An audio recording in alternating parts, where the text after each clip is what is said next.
Hi there, it's George here, one of the customer success managers here at Ardoq. And today in this short video, I'm going to be walking you through how to enhance some of the features in our inventory mode. So looking at filtering down our lists and ability to input missing information to ensure we've got up-to-date data. So let's take a scenario whereby we're looking to show one of our key stakeholders some of the critical applications within our business and what lifecycle phase they are in. And I'll build that for you step by step. So we jump into our applications workspace, and that's going to open up all of the components that are within that workspace. What it will also do is populate the data based on the columns that I was previously working on. So if you've been in inventory mode before, there is a remembrance feature whereby it will bring back your original state. Or if it's the first time you've come into inventory, it will bring up a default set of fields for you. These are all completely customizable. So back to the flexibility benefit of Ardoq, we can completely customize this data to ensure we're looking at what we need to. And that is done at the top left here. Next to our search bar, we have a columns feature, whereby the easiest way is to deselect or select and then deselect everything to ensure you're working with a blank slate. So as I mentioned, we're looking at critical applications.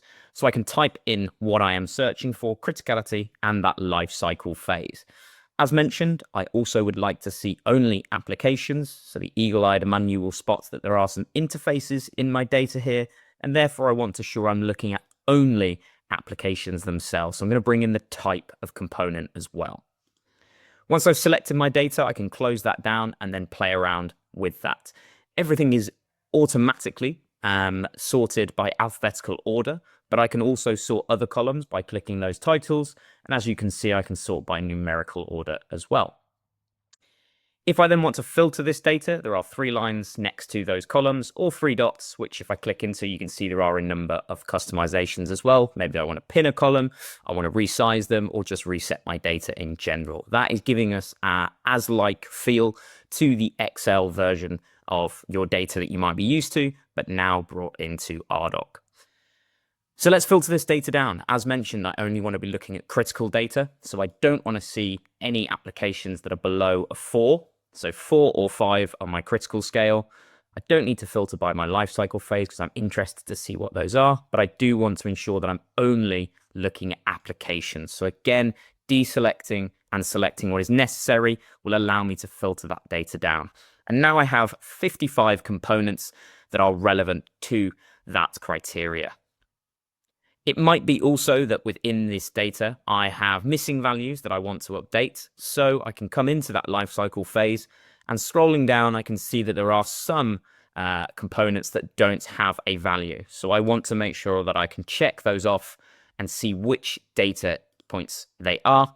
RabbitMQ is an application. We are unsure what that lifecycle phase is at the moment. However, it is a critical application.